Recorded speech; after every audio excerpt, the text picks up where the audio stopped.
Good morning. So we're on day 3, and welcome to the penultimate panel of this Sea, Air, and Space. You gotta remember that all of the activity, all the speeches, all the panels, all the technology, everything has led up to this panel, which really symbolizes the most important, most critical, most versatile, most flexible aspect of American war fighting power and sea power, and that's expeditionary warfare. One of my old mentors would tell me, he said, Sinclair, there are 2 types of ships, amphibious warfare ships and amphibious warfare support ships. There we go. So, I think, make sure this thing is working. Okay, good. First one's up here. Again, of the many great capabilities American forces possess, our expeditionary capabilities are among the most highly sought after by combatant commanders and by our partners and friends, from humanitarian and crisis response to engagement with our partners, to support for special operations and a myriad of other mission areas. The ability for the blue-green team to reach out and touch others is without equal. And if anybody doesn't believe me, I'll meet you outside with a jacket off when we're done with this conference. And when you add that great capability to the authorities that our Coast Guard brings, we have the ability to address nearly the entire spectrum of military operations from pole to pole. Now, we don't have anybody from SEALIF on the stage here, but I did see, there he is in the back, because yesterday we had a fantastic strategic SEALIF conversation, and if you don't understand the link between strategic SEALIF and expeditionary operations, you're missing something, and we'll educate you here at the end. Today, the challenges of our forces that the National Defense Strategy referred to as forces in the contact layer and blunt layer will likely experience the challenges across a multitude of domains first. Now, the conversation about expeditionary warfare really becomes a matter of perspective. And depending on where you are, where you sit is where you stand, you may have a different perspective on expeditionary warfare. That I appreciate my friend Jeff Bacon for letting me use a couple of his broadside cartoons to try to illustrate that. Today, the language, the concepts, the terminology of expeditionary warfare is very confusing.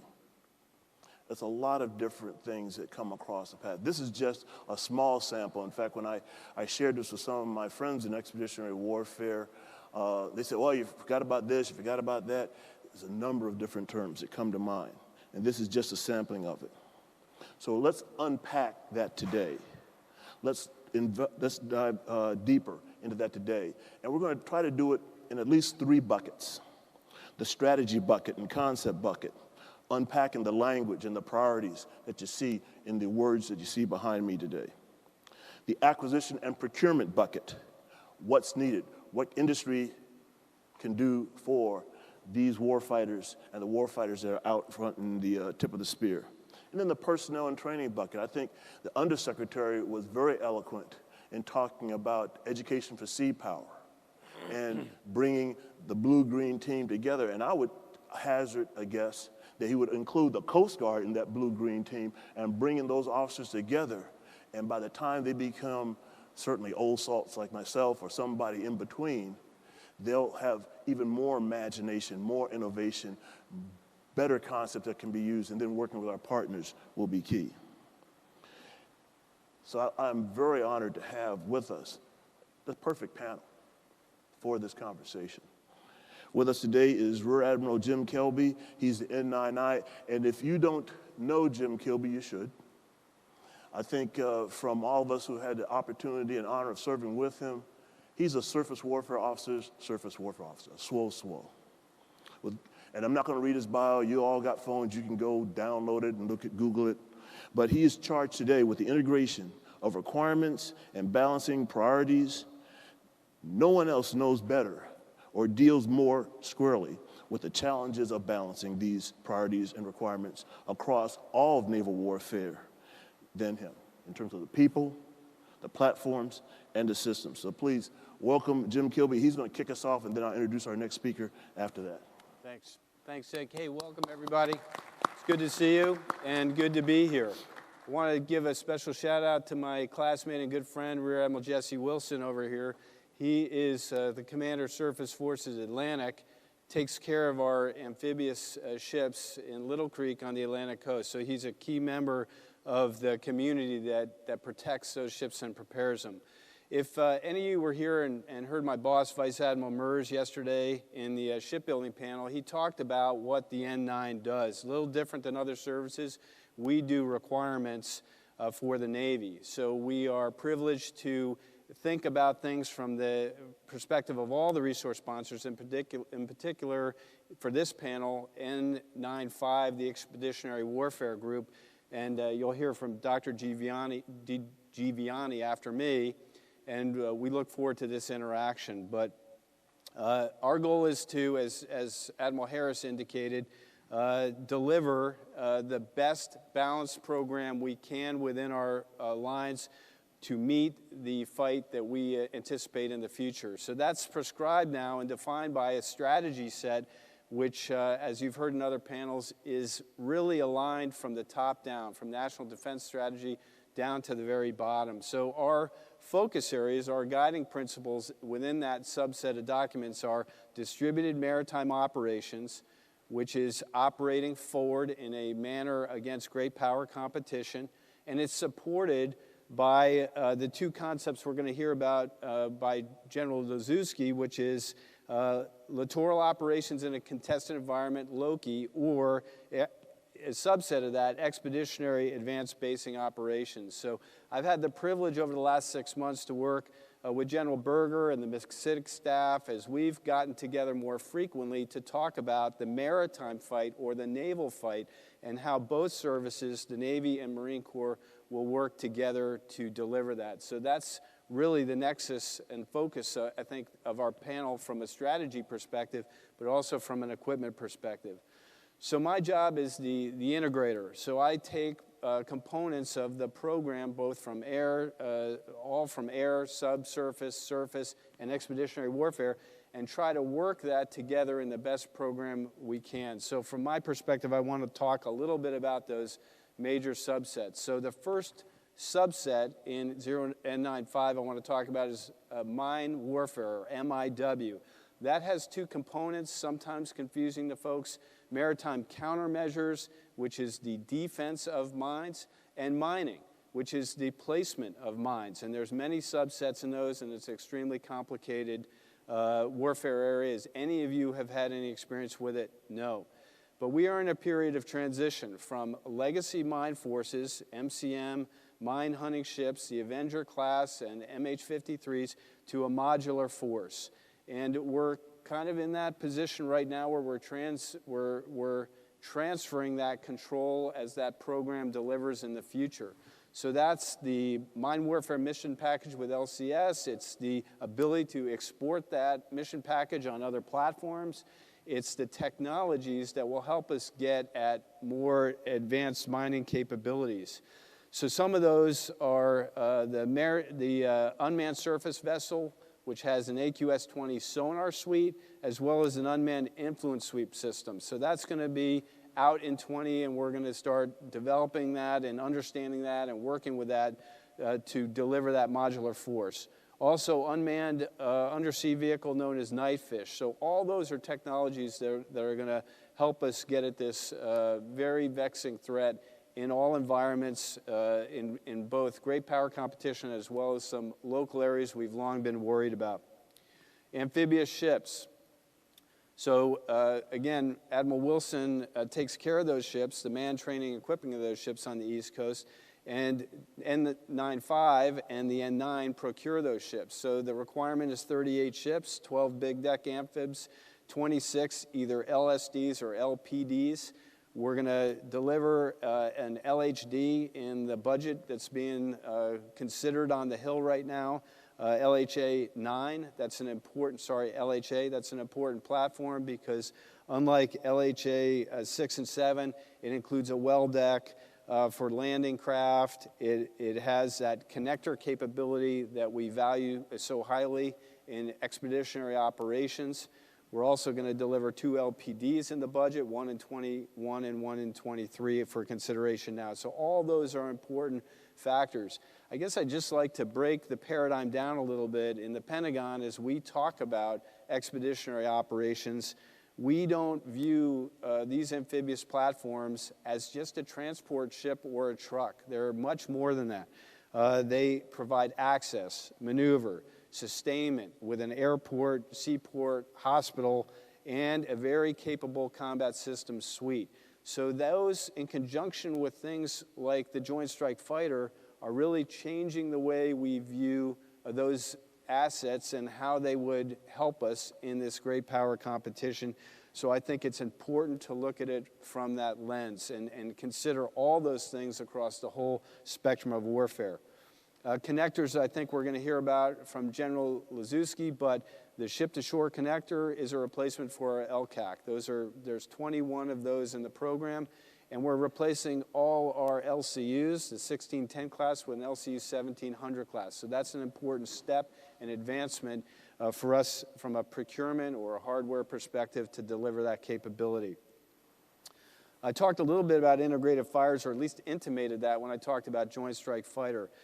So when you think about expeditionary advanced basing operations and the ability to use that exquisite sensor and weapons from remote land platforms in a location that you're probably thinking about as I right now, connected with the Navy, there's a powerful ability to sustain our forces in a contested environment. So we should think of things in that advanced, integrated, connected mode of the ability to get to integrated fires across both our services.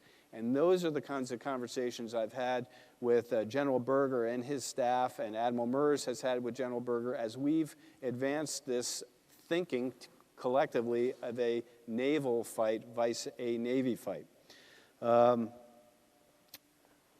SOF and NECC, those are important components in the N95 capability suite.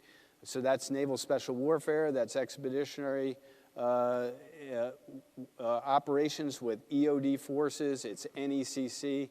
In fact, this afternoon I'm going to go back and participate in the Naval Special Warfare Requirements panel, which happens quarterly, that we review and keep track of those forces. So under the leadership of General Kaufman and Admiral Green, we try to keep track of that in addition with SOCOM and that contribution to that.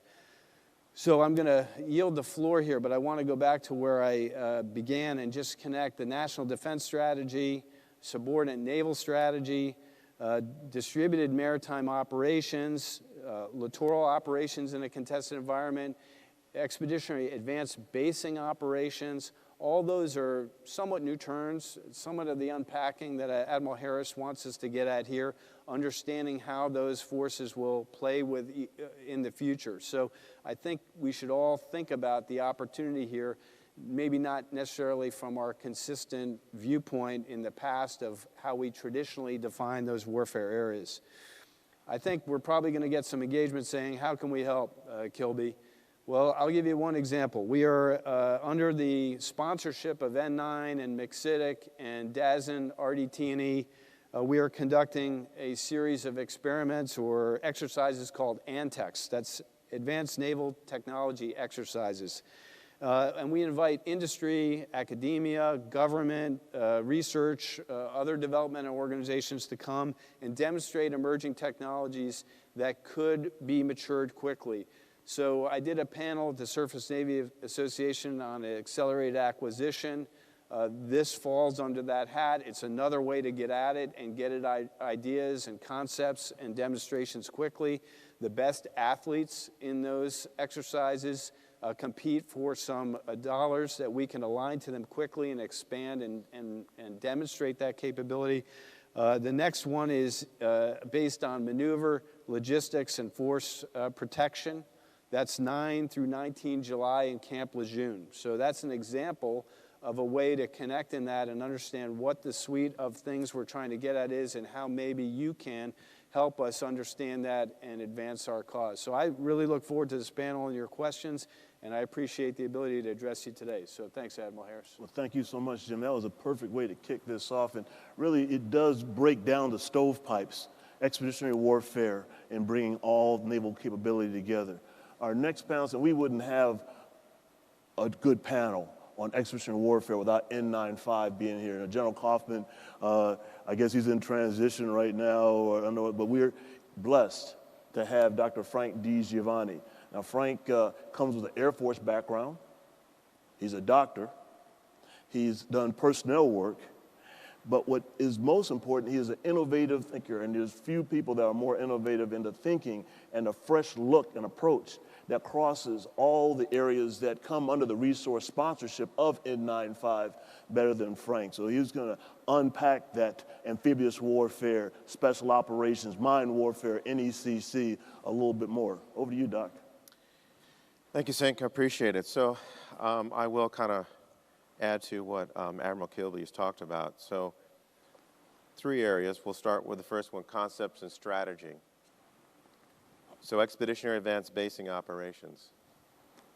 One of the things that, that our office is looking at is how do we think amphibious operations in light of great power competition? When you think amphibious operations, you think of the gentleman here to my left, the general. But these ships are very capable, and I think one of the biggest things that we should think about, and I challenge you all to think about this, is logistics.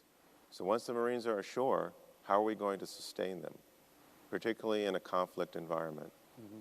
So we believe that one of the things we're thinking about from an amphibious rethinking perspective is to say how can we use these amphibious capabilities, including the connectors, to really do that follow-on logistics in support of the Marines ashore. For distributed maritime operations, I'll just leave you with a quick little meme. So distributed maritime operations requires distributed lethality and survivability. So as you again, you look at this class of ship and you think about the fact that we're going to have ships spread all over the conflict region, how can we improve our ability to be more lethal and survivable? So those are some of the things we're thinking about in the area of concepts and strategies. In platforms and systems, the Admiral hit all of these capabilities, but I'll just go down them really quick. So the first class is kind of our big decks. What are we thinking about there? We're looking at particularly the future of unmanned. You know, these are seaports, airports, and hospitals. They have a great big well deck, of which would be really good when you think about trying to move unmanned capability both underwater and surface and air. On the LPD, we're looking at how do we improve its survivability and lethality. On the Expeditionary Sea Base, this is a great big ship with a lot of empty capacity in it. So how do we leverage this truck capability and think about using it as an unmanned carrier? Littoral combat ship, as the Admiral stated, we're getting them in our particular functional area in the mine warfare area. So how do we leverage these ships both when looking at offensive MIW as well as defense? On the connector side, we're looking at the capacity of these connectors, their signature, and what I mean by that is acoustic, radar, et cetera, which would then help their survivability. How do we look at shallow water operations? And then, of course, where everyone's heading, this manned or optionally manned consideration. We also have expeditionary MCM capability. One of the biggest things that we're leveraging there is their ability to move rapidly in a mine countermeasures environment and really get after mining upon the use of the adversary. For naval special warfare, I think you're going to see back to the future. For years and years and years, one of the things I focused on in my training background was was soft conventional integration. So our SEALs have been out there doing the VEO thing, but I think as I've talked to them, they're going to go back to the future and look at how do we support in a better way the conventional forces. Our CBs, this is an area when you think about EABO, again, if you're going to set up an austere capability, the CBs do a lot of that heavy lift construction to make sure that we have the infrastructure ashore to support the Marines as well as the joint fight. And then the last area is our Master at Arms. Again, a big training. We're looking to basically get them law enforcement certified nationally. And then the last thing that I'll hit is personnel and training. So one of the things that we're looking at that was in a memo recently put out by the VCNO is really looking at a career community manager for our mine warfare area. This would help professionalize the force, provide continuity from the earliest mineman all the way up to a general officer. The other thing I'd throw out there is, as I look to the future, again, in my past job, and you look at the Ford class carrier, you look at the LCS, what you're seeing is a workforce that I would call a knowledge workforce. So the apprentice seaman, really in these new modern warships, is not really able to operate them and monitor them to the level that an experienced person would. So we see the need to think about in the future, how do we build this knowledge workforce? How do we recruit it? So some of the things that we're thinking about in our area. And the last thing on training is this whole concept, the term is live virtual constructive. I'm not a big fan of that because it separates the domains.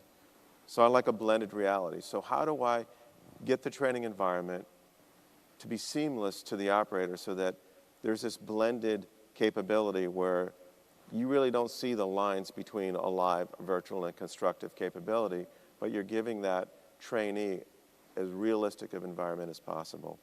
So I'm going to stop there and look forward to your questions.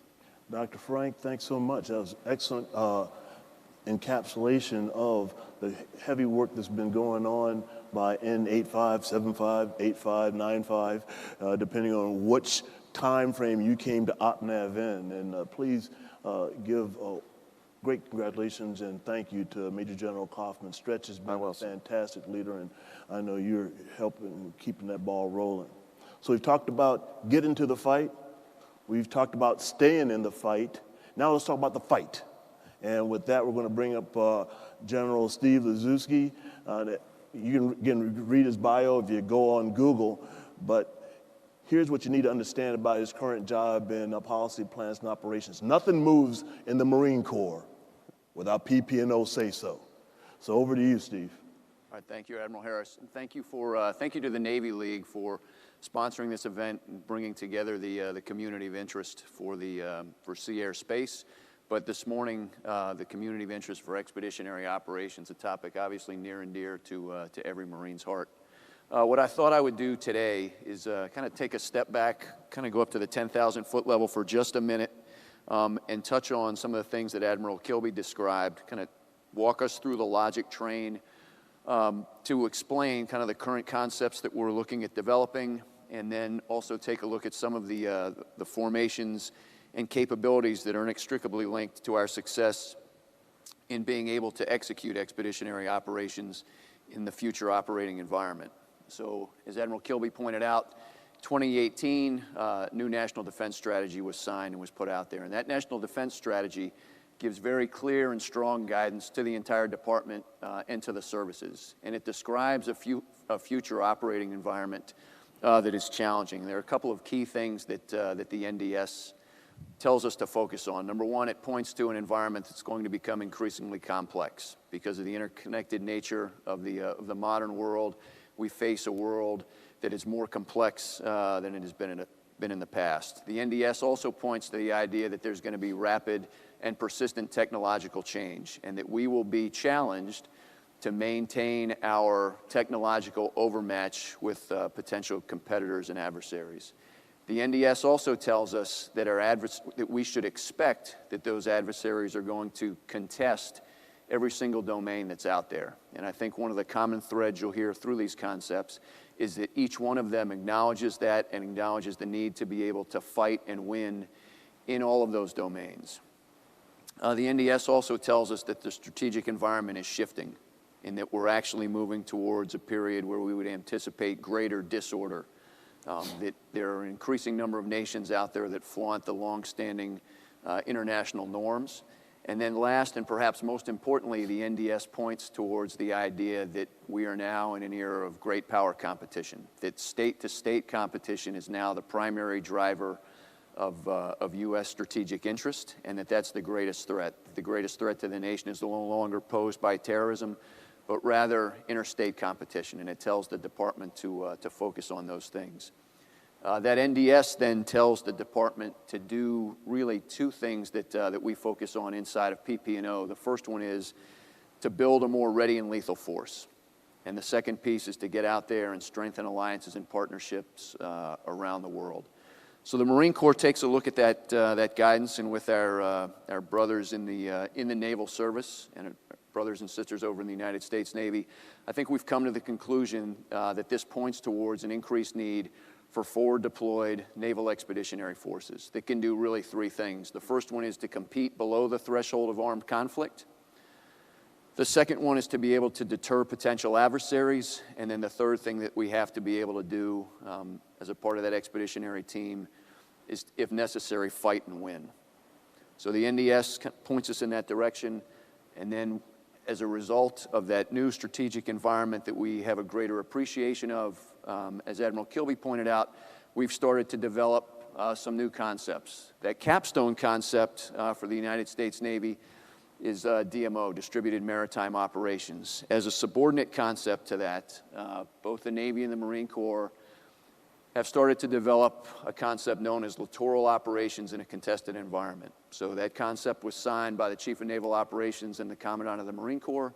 And really, littoral operations in a contested environment, or LOCI, as you'll hear it described often, gets at the idea that for the past quarter of a century, really, the United States has been able to operate in the maritime domain with an expectation of superiority in that domain.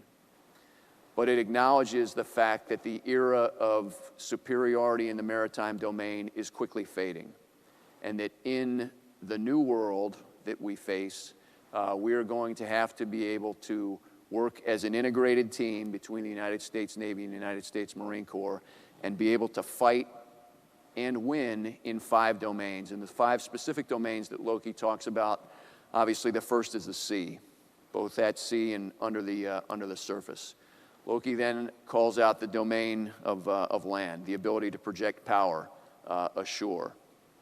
Loki also talks about the need to be able to operate effectively in the air, and then in the electromagnetic spectrum, and finally in cyberspace. But the idea is that as a naval integrated team between the United States Navy and the United States Marine Corps, to be able to operate and perform operations in that environment.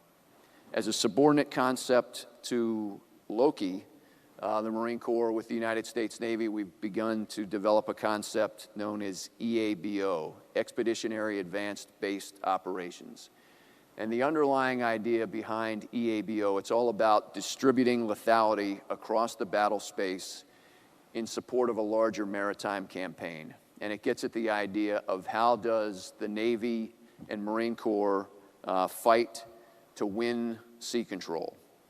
And what the Navy and Marine Corps, what does the Marine Corps bring to that particular fight? So EABO, inside of that concept, some of the things that we're looking at is the ability to go out to seize and then establish expeditionary bases. And those expeditionary bases would then be distributed, again, providing lethality to the Joint Force Maritime Component Commander.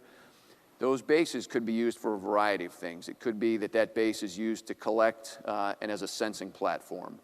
That expeditionary advanced base could be used as a forward arming and refueling point for aircraft from the Joint Force. That expeditionary advanced base could be used itself as a strike platform to go after and work towards achieving sea control. That EABO, or that Expeditionary Advanced Base, we could also seek to establish that sort of capability at a key maritime choke point. But again, the underlying idea and the real challenge with EABO is that we will be performing and operating in a widely distributed area, all towards the larger idea of getting after sea control and supporting a larger maritime campaign. So in order to kind of go after EABO and Loki and operate in this environment, kind of the two most important formations and the two most important capabilities that we look at, the first is the MAGTAF. The Marine Corps is going to continue to fight with and employ Marine Air Ground Task Forces. They're scalable, they are expeditionary, and they can be tailored to the specific mission at hand. Each of the elements inside of the MAGTAF is going through a period of modernization right now, starting with the command element. Modernization in the command element of the MAGTAF is focused on how do we fight in the information domain. Inside of the ground combat element, some of the most exciting things that we're doing in terms of modernizing our ground combat element have to do with the introduction of new capabilities into existing formations to be able to generate capability towards a sea control campaign. And specifically there, one of the most exciting things as a Marine artillery officer for nearly 30 years is the idea that we are looking at options to pursue obtaining anti-ship missile capability that we could then integrate into our existing rocket artillery battalions and thereby, again, extend the maritime component commander's ability to conduct anti-surface warfare. Inside of the aviation combat element of the MAGTAF, it's all about achieving fifth generation across the ACE, if you will. The most clear evidence of that we've seen just in the last year is the introduction of the F-35. So the F-35 has now been a part of two Marine Expeditionary Unit deployments with amphibious ready groups. They went out on the last patrol with the 31st MEU in the Western Pacific, and they also returned, they also supported the 13th MEU's recent deployment to the Western Pacific and the Central Command Area of Operation. And the initial feedback coming back from those deployments is that this capability really is going to revolutionize what the Navy and Marine Corps team can do because of the fifth generation strike capability that it brings to the fight. So when you talk about fighting in a contested environment against an adversary that's going to challenge us in all domains, the F-35 really does provide us capability that we need to win in that type of an environment. And then our logistics combat element really is focused on modernizing and working towards how do we sustain the MAGTAF when it's operating in a distributed formation in a distributed environment. The other capability that I'd call attention to, and Admiral Kilby already started to talk about it, is the amphibious warfare ship capability of the United States Navy. And sir, I'm going to go back and talk to my brothers over in N31, the current operations folks, and remind them that there are actually two types of ships, amphibious warfare ships and amphibious warfare support ships. That's right. That's a better term for a cruiser and destroyer, I think, that we'll adopt. But that amphibious fleet, critically important to the Navy and Marine Corps. And as Admiral Kilby and the doctor pointed out, looking at how do we use those capabilities in ways that perhaps they haven't been done in the past, and how do we modernize those capabilities to allow them to continue to operate in the environment in which we face. You know, we look at the amphibious fleet, and it's important really to be able to do three things relative to the NDS and relative to what we believe the Navy and Marine Corps have been told to do. So the first thing that amphibious fleet allows us to do is conduct day-to-day operations around the globe, to compete below the threshold of armed conflict with forward deployed Navy and Marine Corps forces, to perform a wide variety of missions from humanitarian assistance and disaster relief to non-combatant evacuation operations to theater security cooperation activities around the globe. One of the things as the Director of Operations for the Marine Corps that I'm called upon to do with my brother in the N31, Admiral Stu Baker, is we work with the Joint Staff to meet the demands of the combatant commanders. And I can tell you there is no force in the Joint Force more in demand than that Navy Marine Corps, that ARGMU team. And we spend countless hours talking about how do we meet the demands of the combatant commanders right now around the world with that capability. So again, the amphibious force allows us to conduct day-to-day operations right now. The other two things that the amphibious warships allow us to do is, if necessary and if called upon, they give the nation the ability to conduct a cost imposition campaign against an adversary.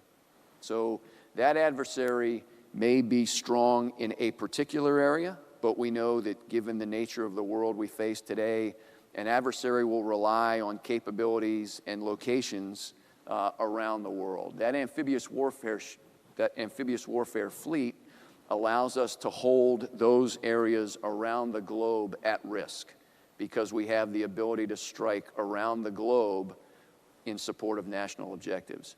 And then the third thing that that our amphibious warship fleet allows us to do is to be able to project and sustain combat power. But those three key capabilities in the amphibious fleets are inextricably linked to our success with the Marine Air Ground Task Force and our ability to execute those concepts that I talked about, whether it's EABO or Loki. We had the word map up there kind of pointing to the complexity of the lexicon that's out there when we talk about expeditionary operations. At the end of the day, as the technology changes and our concepts evolve, what we really continue to be called upon to do is first expeditionary operations for the Marine Corps and with the United States Navy. The first is to be able to deploy rapidly around the world, to be able to go and fight tonight. The second thing that we are called upon to be able to do in executing expeditionary operations is to use the sea as maneuver space. And that's where the partnership with the Navy really starts to come to light. And then using the sea as a maneuver space, begin to project combat power and conduct a broad range of operations literally anywhere around the globe. Conduct operations, sustain ourselves while we are conducting those operations using the Navy and Marine Corps team, and then withdraw from a particular area and reconstitute the force, all while remaining forward deployed. And as we, again, integrate new technology and new specific concepts, those fundamentals, I think, of expeditionary operations remain. In many ways, it is back to the future. You know, the United States Navy, United States Marine Corps, we've conducted large-scale amphibious expeditionary operations for many years. The challenge now, though, is that we appreciate the contested environment that we operate in. Sir, I look forward to the continued dialogue here, and I look forward to taking questions from the group. Thanks, sir. Thanks so much, General. That was a great segue and a great capture of that modern-day thinking in regards to the Navy Marine Corps team and how the elements come together. In fact, if I can get the audio-visual guys to put that word map back up and just keep that up, everybody knows who's here on the stage now. They got their names memorized. Just keep that in the perfect for the rest of the time. Last, but certainly not least, is United States Coast Guard. And again, we're very blessed, very happy, honored to have a great speaker in Jack Vogt to talk to us now. You can go on Google and find his background, but currently he is Assistant Commandant for Response Policy and responsible for the development of strategic response doctrine, policy guidance for all Coast Guard forces. And these policies encompass 7 of the 11 operational maritime missions. This morning at the breakfast, we had 2 great videos that the Commandant shared with us. And when you see those Coast Guardsmen walking across the icy plains, staring not only the Russian bear, but polar bears in the eye.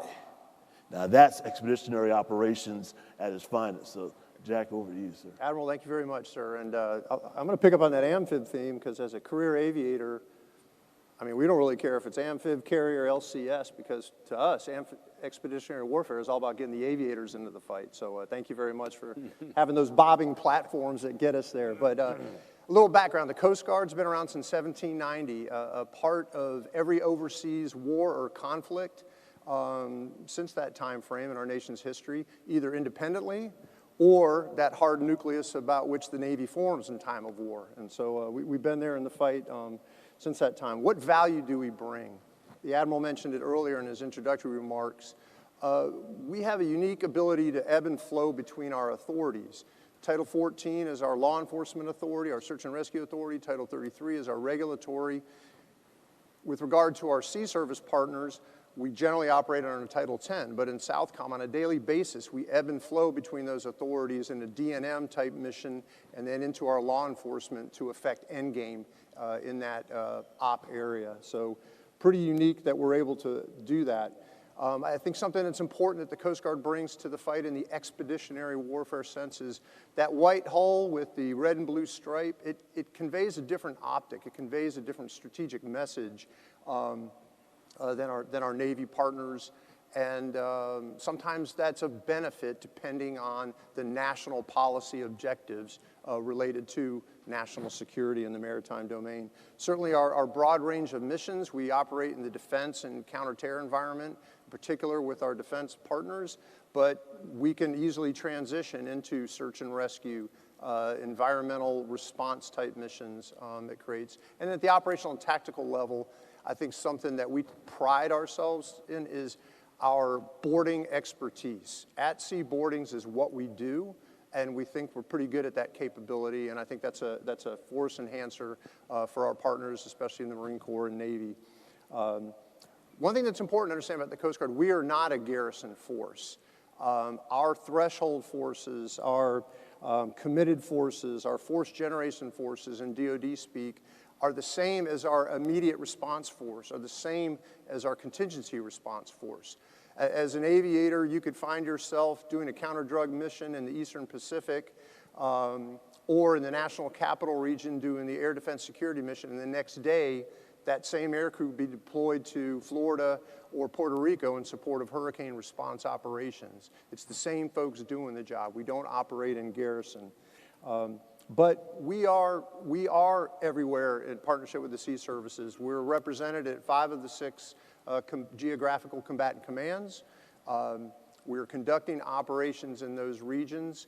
CENTCOM today, Coast Guard patrol boats are operating alongside naval forces and on a daily basis having contact with the Iranian Revolutionary Guard surface forces. In Indo-PACOM, a national security cutter is enforcing sanctions, just did a sovereign rights sail through the Taiwan Strait, along with some our Greyhold naval colleagues.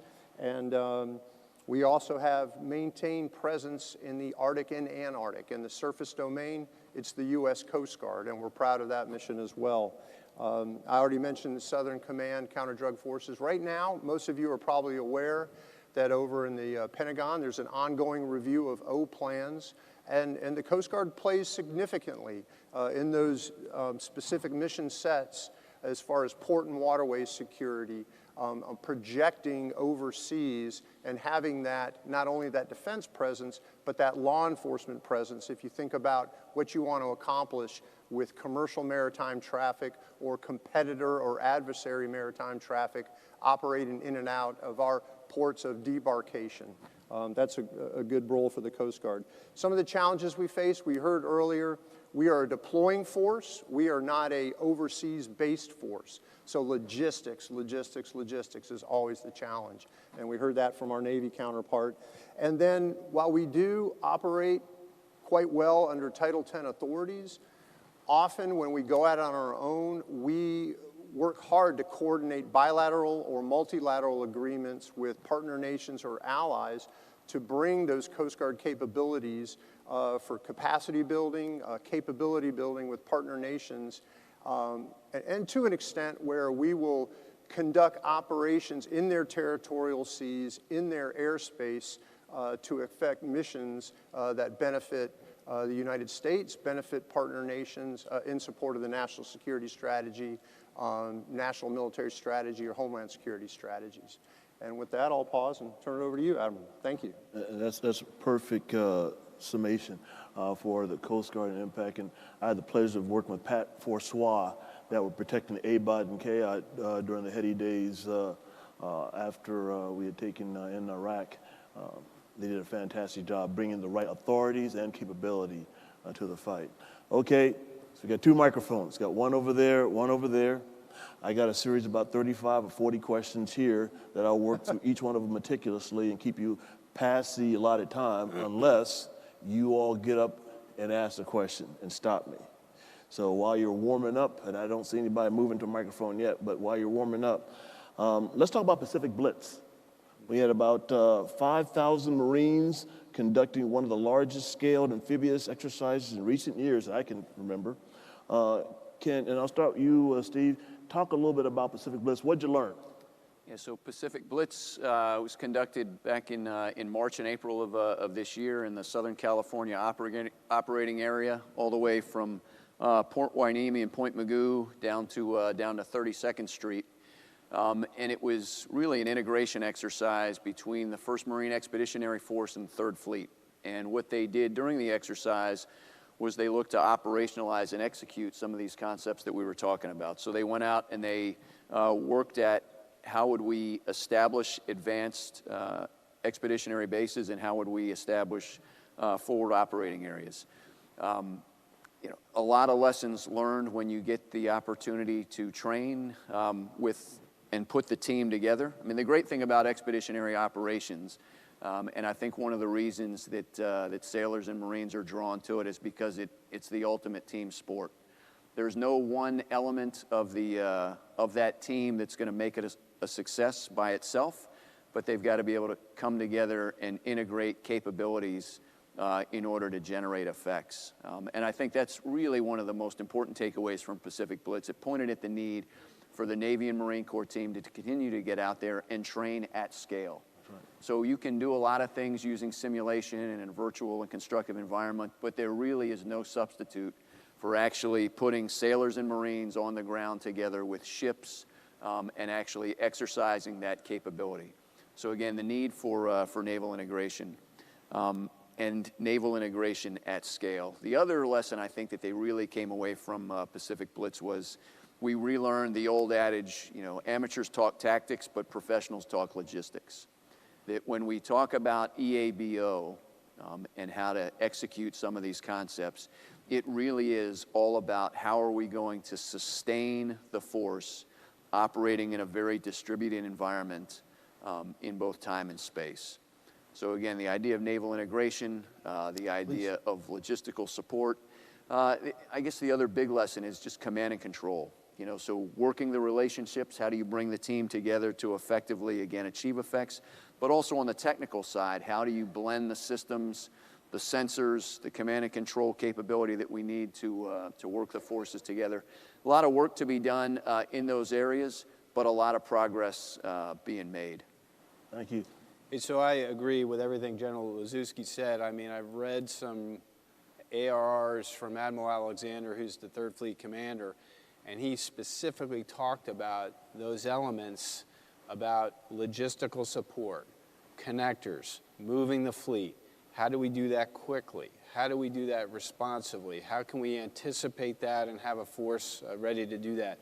In our own POM process this year, we tried to look at logistics from not a hub-spoke model, but how do you support this distributed naval force, which is a different way to look at things. And so I think exercises like Pacific Blitz, wargaming analysis will help inform the requirement to understand how we need to, or how much of that connectors we need to fund and build to support this. You know, I think the point about real contact with the exercise is important, because many times, as I'm sure those of you in uniform, when you exist in the synthetic environment, and I go back to my days as a young lieutenant in TAC Tre Gru Lant, the comms were perfect. They were crisp, they were not an issue.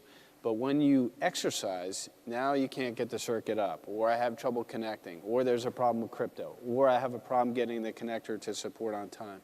So I think that mix of those things is really important to fully inform us, and I think we learned a lot of not so great lessons that we can turn into activity and action and requirement to meet the fullness of that. That's the importance of the exercise piece. So I just double down on what you said, General.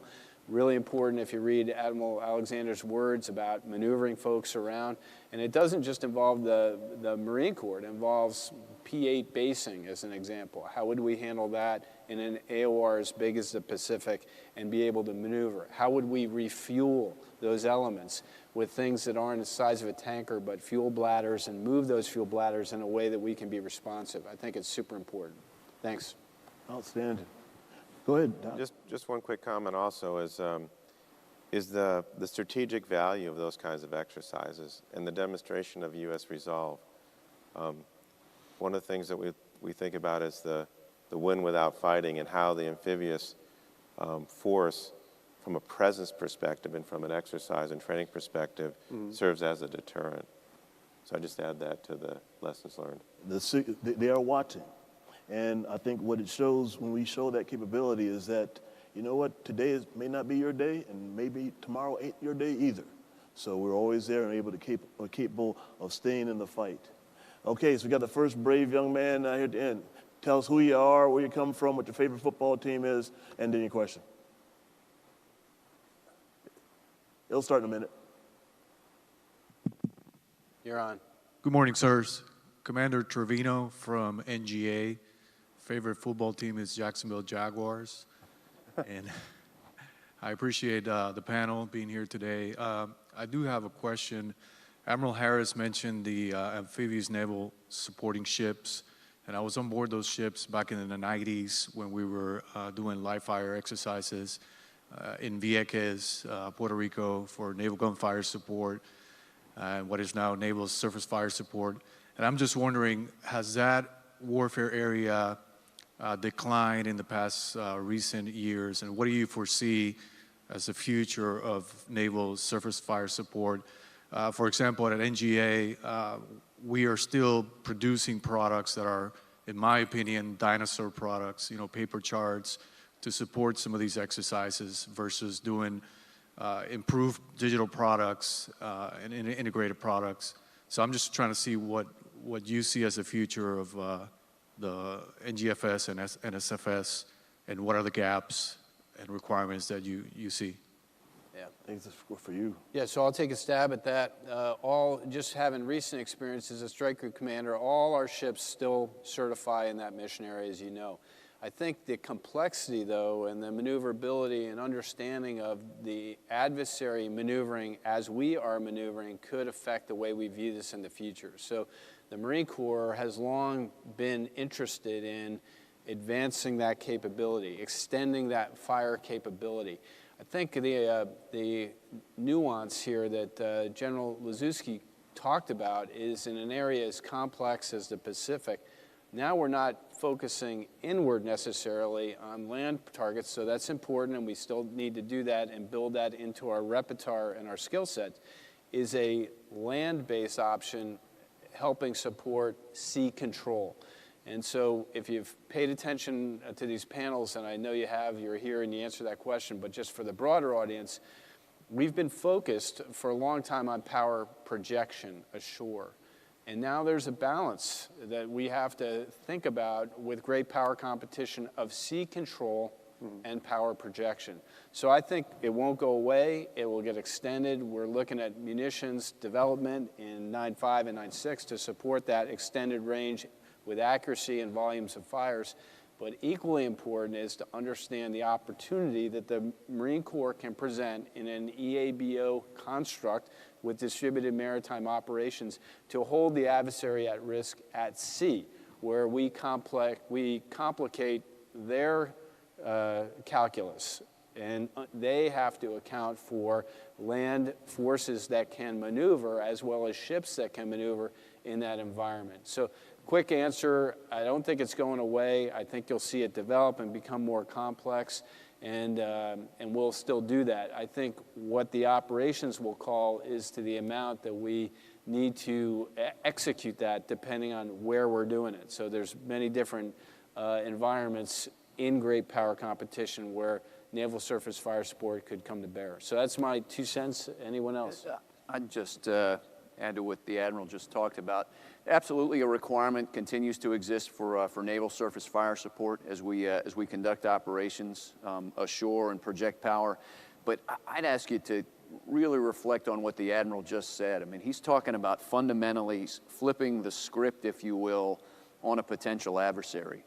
So now, rather than trying to figure out how we might bring a cruiser or destroyer in close to be able to provide naval surface fire support for a landing force, we now, through the development of some of these new capabilities, what we seek to be able to do is for the Marines ashore to be able to establish a firing capability that would then look outward and strike targets in support of those cruisers and destroyers and those carrier strike groups as they work to achieve sea control. And that sort of fundamental change in capability and what we bring to the fight is all aimed at increasing our ability in different parts of the world, but also aimed at deterring in the mind of a potential aggressor his decision-making calculus on whether or not he may do something that would undermine kind of the larger strategic objectives of the United States. So it really is all about how do we employ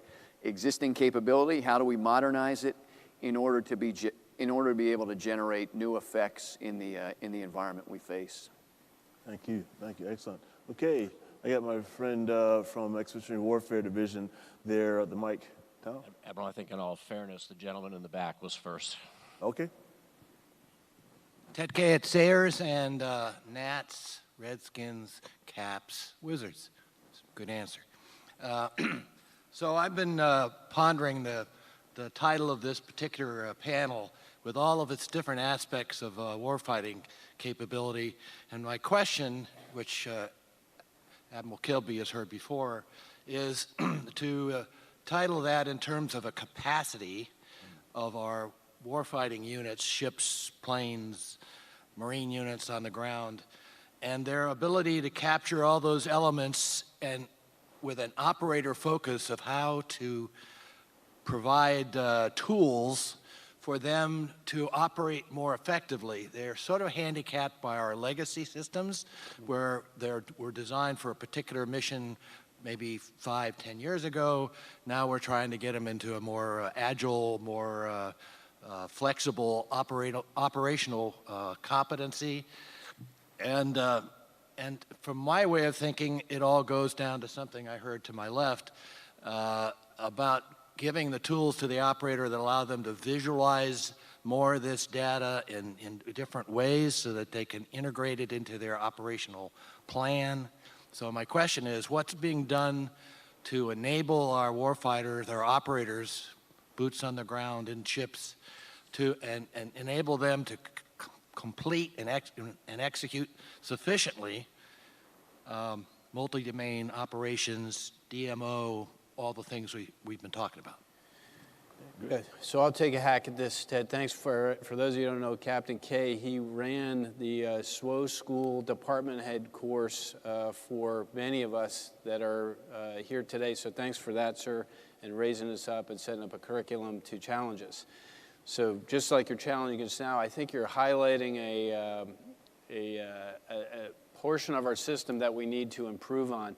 As we think about this just in a little bit of a connected digital umbrella, which is not the way we're organized to think of things traditionally, where a program manager fills a specific requirement for a resource sponsor. So I chose those words very carefully, right?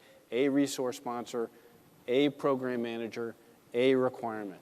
And I think we really are at the hospice. We cannot think that way anymore. We have to extend our thinking.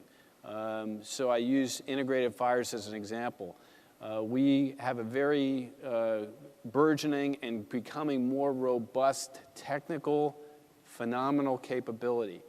But because they're born of independent programs, we have to overcome the institutional inertia to have those stovepipe systems create their own solution sets to preclude us from being able to integrate more fully.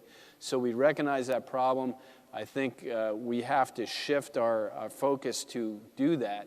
DMO clearly calls us to do that. If you read the concepts of the distributed maritime operations, it's not fighting as a strike group or an amphibious readiness group anymore. Those are all elements of a bigger fleet-centric approach where we have to maneuver those forces in conjunction with each other to concentrate fires at a place of our choosing. And we need the tools to do that, and we're developing those, but we're behind, as you point out. I don't want to say we're sufficient, because that would be not a true rendering of that. But how do we develop that in a way that can keep up with these advanced technologies, I think is the task at hand, recognized by us.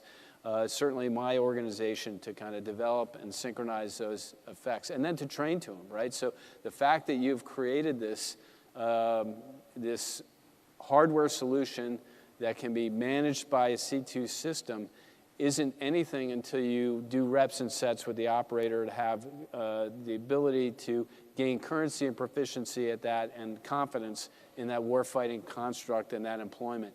But I think you'll see over the next few years a shift in focus at the naval force level to operate in large-scale exercises, which are different than we've done in the past. You're seeing strike groups deploy and do things differently as far as operate in the electromagnetic spectrum.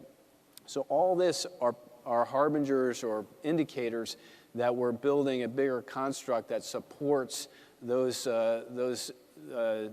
things that we talked about throughout this, whether it be Loki or DMO. We're maneuvering in those directions and manning those maritime operations centers and equipping those maritime operations centers with the ability to control at that level. So from a Navy perspective, that's kind of a description and an acknowledgement of what you're saying and the impetus to get after it. But I think we have to kind of acknowledge the construct that we live in with programs and a resource sponsor, and we've got to blow our way above that. And that's why you're seeing organizations like N9I and the Air Force create an I organization, and the Marine Corps create an I organization, largely covered by MCITIC, to kind of cover down on that stuff and to pull people together to create an answer that's sufficient and robust enough to meet the demand signal. I think the problem is it gets even more complex. Not only do we have to create a system that really ties together that kill chain between sensor and shooter and then the headquarters that's going to coordinate the employment of those capabilities, but you've got to do that knowing that we face an adversary that's going to attempt to break that kill chain. And then the additional layer of complexity that comes along with that, not only do we have to design systems that allow us to be interoperable as a joint force, as a Navy Marine Corps team, but with a larger joint force. But then you also add in the complexity of being able to connect with our allies and partners. We realize that that command and control system that we develop for ourselves is also going to have to be designed in a way that allows us to plug in allies and partners to integrate their capability into that future fight, all the while knowing that the enemy is going to work to get inside of that system. But it also, I think we're also beginning to recognize there's an opportunity there, that the enemy is certainly developing his own kill chain, which is going to be complex. There's an opportunity there for us to exploit. When you talk about how do we fight and operate inside of the electromagnetic spectrum, it's not just how do we protect it for ourselves, but it's how do we really exploit that as another means and another avenue to actually go after and attack the enemy. Yeah, one last piece. I think about when you taught me department head school, we typically thought about two data links, right? Link 16 was the new data link, and Link 11 was the data link we all grew up with, and even before that, Link 14. Now there's multiple data links up and operating with a JICO who is rapidly changing configurations to include people if there's a degradation to adapt to that. So we should think of things not as a kill chain, but what are my available kill chains, and anticipating degradation, and what do I shift to, and how do I maneuver my forces, and how do I deploy my forces to account for that, realizing that there's a temporal aspect that we haven't had to pay attention to for about 25 years, and now we do. So there's that whole pressurization of time, space, maneuver, and contest that I think General Liszewski brought up that now is at play and at the forefront of our consciousness as we maneuver. That's the strength that he's talking about, the ability to maneuver the naval services to complicate the fire control solution for potential adversaries. Right? Yeah, so specifically in expeditionary warfare in N95, one of the tools that we're using to get after this, and this is developed by Admiral Mers and Admiral Kilby, is something we call Capabilities Evolution Plan. And so that really is a powerful construct for us to think about the things you just said. And so we're developing one for our amphibious warships. And one of the biggest things we're looking at is, particularly for the big decks, is F-35B integration. So that's not only servicing the Marines that are aboard the amphib, getting ready to go do their mission, but also providing situational awareness on the ground common operational picture that then can get passed to the fleet. As we discussed here, there's a lot of threats that do come from land. So working that connectivity between the SA on the ground and also on the surface and in the air is an important part of what we think the F-35B and our connectivity to the Marine Corps' command and control system. The only other thing I'd add to that also, which I think has got a lot of promise, which goes to that distributed lethality thing, is this thought about virtual capabilities and virtualizing some of the hardware and software that we have on our combatants and providing that capability to a big deck or an LPD. So those are two very specific examples on how we're looking at the things you're talking about.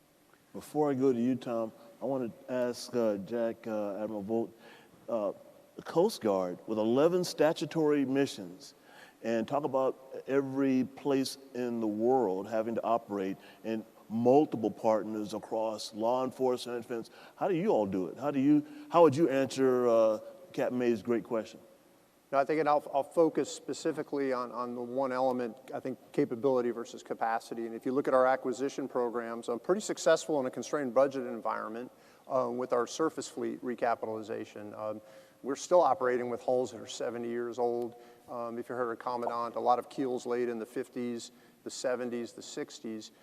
But we have a building program in progress. And I think if you look at how that's played out, I think we would look at both depending on the mission set, but as far as our surface fleet, we probably prioritize capability over capacity. In most of those fleets, we're getting less ships, but with greater capabilities, and it feeds into this expeditionary warfare concept, what our national security cutter is doing right now in the Western Pacific, because the C5I systems are improved, interoperability is assured, livability is assured, more endurance, more range. We're getting more bang for the buck in our mission set because we're putting more capable platforms on the water.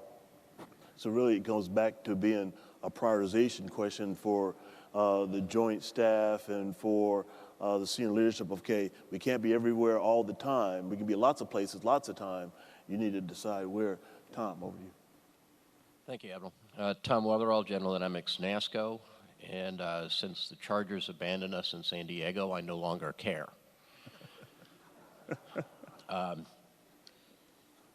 So several of you teased this question, so what I wanted to ask was if you can expound a little bit further on what you learned about naval logistics from the exercises, particularly in the DMO and the EABO kind of constructs. Thanks.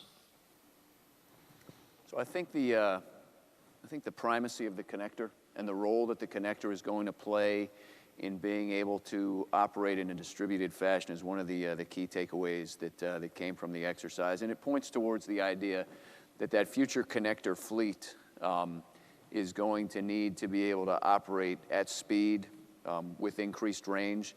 And it also pointed towards the idea that we've got to continue to look, there's no doubt great potential for unmanned connector systems in the future. The other piece I believe that they really got after is they relearned, if you will, the complexity associated with trying to sustain a force. So not just having the volume or the capacity to move those things necessary to sustain the force, but how do you integrate the assets that you have in order to be able to achieve that, to simultaneously support multiple expeditionary bases that will be distributed by range and that will be performing different functions all at the same time in support of a single campaign. So that the logistics planners and the synchronization that they're going to need to have with the operational planners is going to need to be seamless, and it's going to need to be forward-looking. You know, as much as we'd like to think we're going to execute with just-in-time logistics, there's going to need, and we'll need to be able to flex, but the planning for how we're going to both execute and sustain operations really gets important. Yeah, just so, so Tom, I know you know this, we have an organization in the 7th Fleet which takes care of our logistics called CTF 73. So they are able to do that and anticipate where various strike groups, SAGs, or expeditionary strike groups are operating and anticipate where they are and have that there. I think what the general's talking about is we need to add that level of complexity and anticipation and future thinking for the expeditionary operations that we're talking about here, which is not trivial. And the amount of connectors that are going to require, and I definitely agree with you that there's an unmanned piece of this here, that if we can do what we've done, demonstrated with Sea Hunter at a different scale with logistics, to program that connector to meet that force at a location to sustain them and provide them what they need, is where we're going to have to practice, practice, practice, and learn and adapt our structure to be responsive to that. Excellent. Thank you. Okay, I'm going to go in the back, then I'll come up to the front, sir. So, Captain. Rafael Ortiz, Reserve Organization of America. I hear, thank you for coming forward. I'm realizing how much of a dinosaur I am when I think about my question. And the question is two parts. One is bench strength, and the other one is vulnerability. We have a mindset after the Gulf War that we're not going to take hits or very many hits, and that seems to be our planning philosophy. What happens now when we're looking at a large power competition where we lose 20, 30% of our frontline forces? Where are we going to replace those forces? Are they ready? And as far as vulnerability, you're talking about logistics. Where's the plans to protect the convoys to get the materials from point A to point B, since there's another great power out there who seems to be dominating all your sea bases throughout the world, not by force, but by covertive buying the property and maintaining the property versus letting the host nation have the property? Okay, who wants to grab that one first? So let me just paraphrase, because I had a little trouble hearing you. I think it is acknowledging the complexity of great power competition, the ability to extend across the environment to a point where we're being potentially pushed out, the volume and the ability to correct those, connect and protect those connectors is kind of at the root of the capacity to protect that. Do I have that about right? That's the second part. The first part is, okay, we lose we lose 5 ships. Where is the personnel and equipment to replace it? Yeah. Well, that's a great question. I mean, typically when we look at our capacity from it, and we do that from a requirements perspective, when we look at various platforms, what's attrition, how many do we need, let's see the campaign analysis to support that. That's balanced with what our funding levels are. So trying to kind of keep that is what Admiral Merz described as the balance of readiness, sustainment, man training, equipping, and capacity to keep that in line. I'm kind of, though, with the Coast Guard, that capacity in itself is a capability, but if it's not properly trained, equipped, or made ready, it's not very useful. So we're trying to balance those from a Navy perspective at a very high level, where we don't defund the readiness accounts to procure capacity. So it is a delicate balance, and it requires a lot of checks and balances and honest inward looking to make sure we're doing that. I think we try to provide analysis and wargaming to understand that capability and to adapt ConOps like DMO to change the paradigm where we're going to drive into the phone booth with a penknife and not kind of act in a way that's in our best interest to support our forces. So that's a kind of a soft answer. I acknowledge the capacity piece. The logistics piece, though, is not trying to be wedded to a hub and spoke model, with the acknowledgement that some of those bases are now under pressure. What would we do differently? How would we react? Where would we move those things, and have the agility to support those ships and aircraft and Marines in a way we haven't done differently. That's what we're trying to explain to you. I won't tell you it's all completely figured out. We do understand the problem. In fact, we have a war room in the Pentagon devoted to logistical sustainment and the 5 R's we call them, to say, hey, let's look at this differently and make sure we have it right in capacity and sufficiency. So you've heard of that in the panel, like, hey, we know we need to relook at our connectors piece and understand that not only to exercise that we can do it, but understand the volume and capacity required, and then we can start to kind of pivot to that. But I think there's an opportunity there. Connectors in themselves at volume we should be able to buy more of those connectors than we would a traditional big hub and spoke model. But we've got to come through that and figure that out. Frank. So one comment from my personnel background. So, you know, it's an excellent question, and one of the things that the N1 really focused on was our accession capability, our recruitment capability, our retention capability. So at least on the manpower side, I think the N1 has got an eye on what it's going to take to make sure that we do replace personnel if there are losses.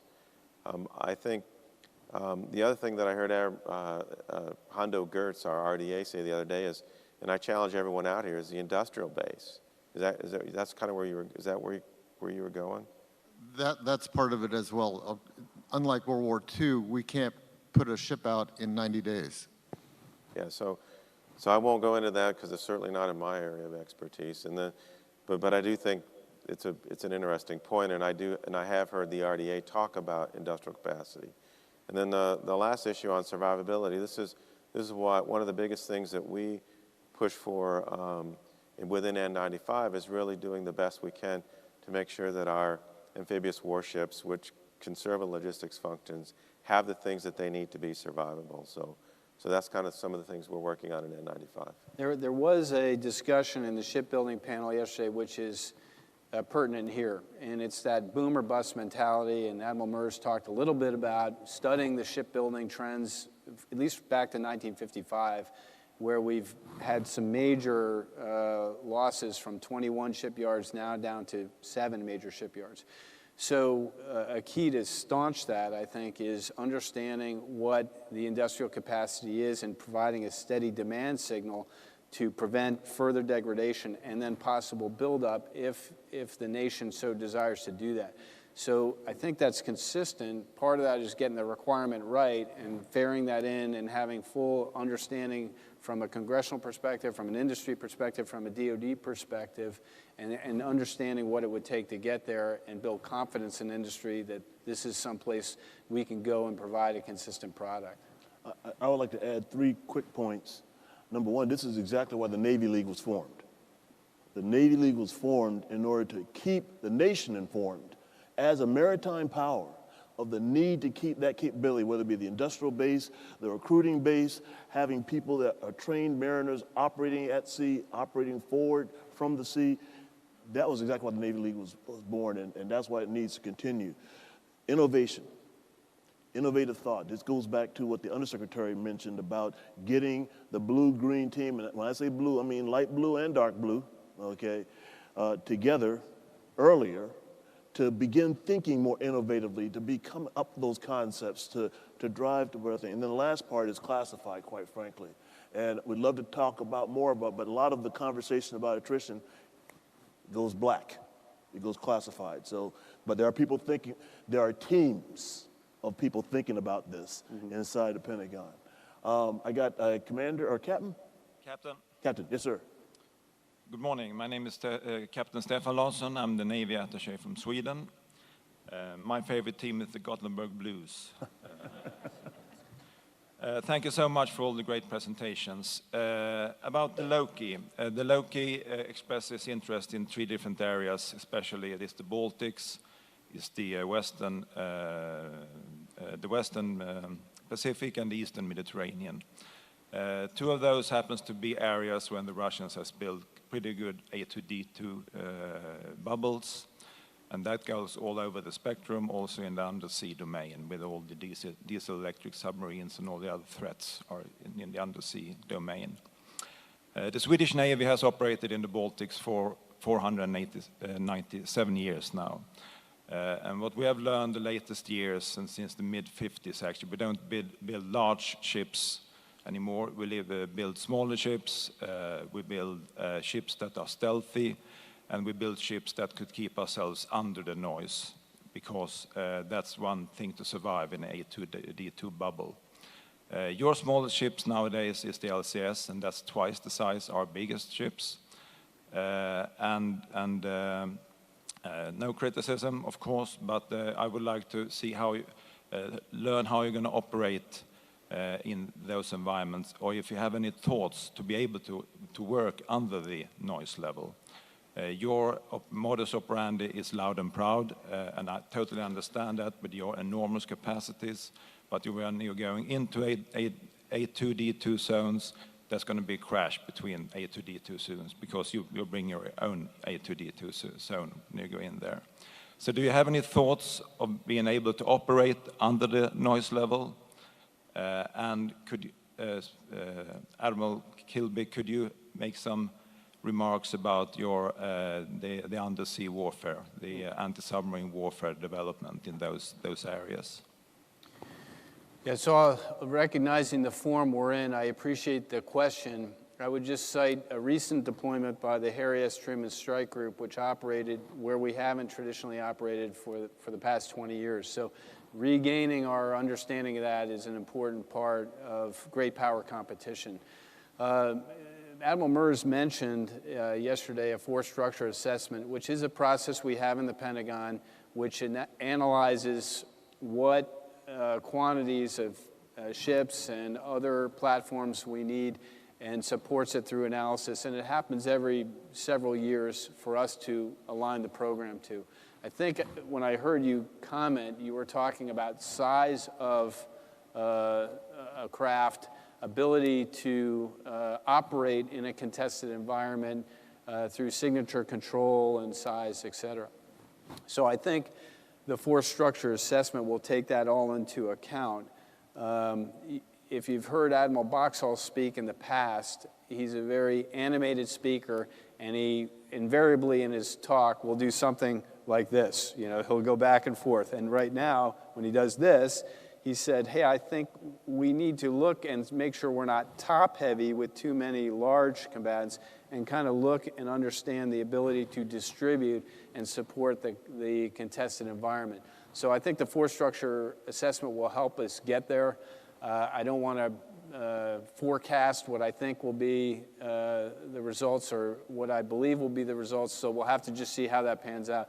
But I think that process allows us to understand and kind of check ourselves, and then produce that conversation, and then attempt to put together a program which reflects that construct, have a conversation with the department, and then ultimately put it in a budget which is considered by our Congress to see if that's sufficient. Clearly, undersea warfare is an area we are focused on and will remain focused on as a very critical area for us to operate and maintain access. And that's about all I'll say with regard to that specific warfare area. So we're in our last 5 minutes, or we could talk about this part, and that was a great question, and it really highlights the important role of our allies and partners, and the critical capabilities that you all bring, not only to understanding the areas, but the warfare areas, but also the geographic areas and the different climates we're in. So over to our media friend, and then we're going to finish up with my shipmate from my OpNav days in the back. Hi, thank you very much. Megan Eckstein with USNI News. I'll just keep it quick. The ship capability improvement plan came up, and I was just curious, the Navy obviously has to prioritize its investments, so where do these amphibious ship priorities, where does it rank in your priority list, and when can we start to see some investments in increasing the C4I capabilities, the lethality capabilities of the amphib ships? Front of the line, number one. Yeah, so Frank, do you want to take a stab at that? I would say the process informed by these capability evolution plans now has a pretty robust conversation acknowledging the Marine Corps' concepts that we've described here. So it's not a it's a more fulsome perspective of it. Yeah, we've got to consider that piece and understand it. I think there's some drivers too, Megan, like the Joint Strike Fighter, which are going to drive that connection. And I would acknowledge that the LPD-17 C4I suite is much more robust, as well as our new LHAs, than our amphibs of the past potentially, because of the requirement, I would say, to connect and support the Marines service in addition to connect with our traditional carrier strike groups. So there is a piece that's happening. The modernization piece, which I think Frank touched on, is something that we have to build in and support, as well as our readiness efforts. So that's the balance, right? Sometimes from a programming perspective, you can look at this big modernization effort and it becomes attractive because it's a way to pay a specific lean against the portfolio. I would say we are resisting that now and trying to hold to the modernization plan for a lot of different reasons. The most pressing is that operational need to do that. So it is of high priority. It is factored in there. We have a robust way to do that, so it doesn't just happen individually. It's an open, transparent communication with advocacy so people can understand the impacts of the program as we work our way through that. It's probably a soft answer for you, but I can tell you it's on everyone's mind as we kind of try to produce this balanced program that's sufficient. Any addition to that? Nothing further to add, sir. All right. Good morning, Mike Mann, and I apologize if this question has been answered. I arrived late and I couldn't get around it, but I think it's an important question. So the draft Senate Armed Services Committee National Defense Authorization Act for this year raises the question once again, should forcible entry amphibious operations remain a mission of the Joint Force? So I'm a betting man. I'm willing to bet that the answer to that question is yes. I don't see us walking away from that mission. But the real challenge is, are we building sufficient capability and capacity in the Navy and Marine Corps to be able to realize and execute that mission? Steve, do you want to jump on first? Well, I think you're probably going down the right path on kind of the answer to the question. I mean, if you just look at the world that we live in, right, 75% of the world's population lives within 200 miles of a coast. 95% of the world's traffic goes by sea. I mean, we're a maritime nation. The success of the nation is inextricably linked to global economic stability. So it's hard to get away from the idea that the United States of America needs the ability to project power globally into regions where that power projection is going to be contested. It's hard to fathom how we would come up with a different answer. The challenge is, and I think you've pointed it, you know, inside of the resources that are allocated to the United States Navy and the Marine Corps, the challenge for us is to build the most lethal force possible that the nation can afford. Mm-hmm. And I think that's really at the heart of it. There's no easy answer. There are a lot of tough decisions that have to be made, as Admiral Kilby pointed out. And you're right, it's getting the balance right between capability and capacity. But it all points towards the knowledge in the back of our mind that this capability is something that the nation absolutely has to have. And it's on us to figure out how to do it as best possible with the resources the nation makes available. And as we always have done, I would say, how do we use the forces available to achieve our end state? That's up to operational commanders to do. It's up to us to program and think of the concepts and then fund the program to be able to do that. So I think we're doing that at as good a level as we can and still reporting that capability that we are producing with that. And so the nation, you know, we'll get the funding, we'll get through our process. and we'll try to balance that and report faithfully on what the sufficiency of that force is and our ability to operate under those constructs we briefed. So I think that's a key piece, because sometimes we take out a amphibious readiness group because we view it from a traditional lens of what that amphibious readiness group brought for the purposes of this panel. I'd ask that we flip that a little bit and think about the concepts we talked about here. Think about a Joint Strike Fighter, think about CEC, think about a robust C4I suite on those ships, and say, what could they do to support this fight? I think that's a question that we got to continue to refine, exercise, work out, and expand upon. But I think, Admiral Mann, your question is well-founded, as always, and it's something that we should continue to challenge ourselves as we move forward.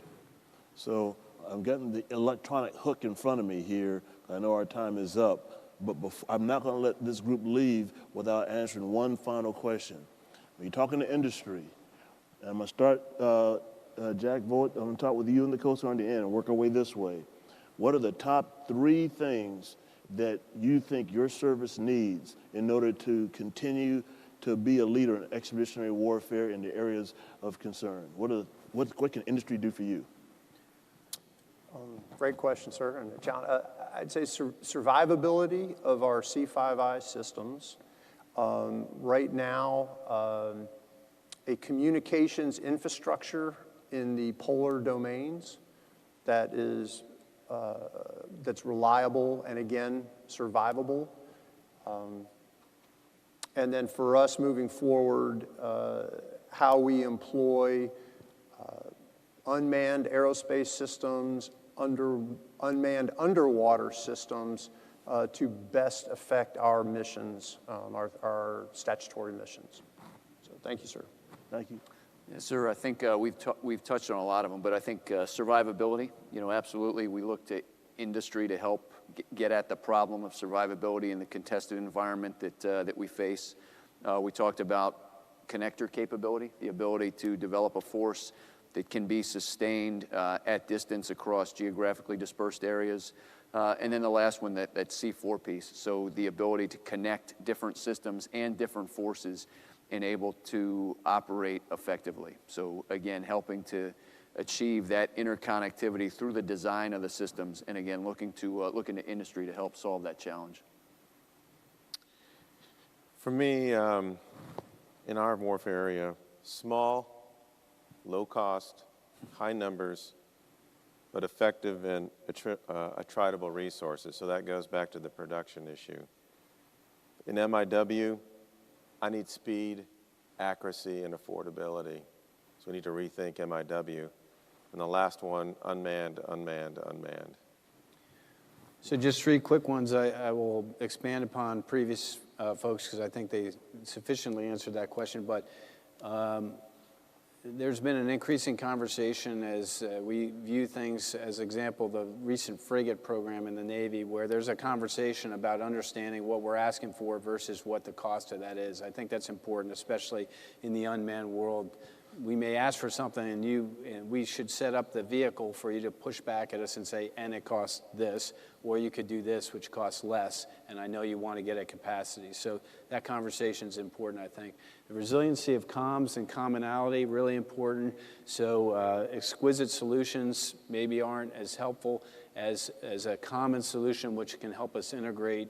And lastly, I'd just go back to the Antex comment I made in my opening comments. Participate in those exercises and help us solve the problem through your participation and understanding what's available to us. So thanks to the Navy League, thanks for the panelists, and thanks to you, Sync, for putting this together, and I hope we stimulated you. Thank you. And first thing I want to do is, Captain K, are you still here? I want to apologize. I think I called you Captain May. I never got anything right when I was in school. I still don't, but thank you. But I want to thank you, our audience, for your questions, for your participation in this, again, the penultimate panel of this Navy League exposition. And I want to ask you to help me thank a great panel that really unpacked expeditionary warfare.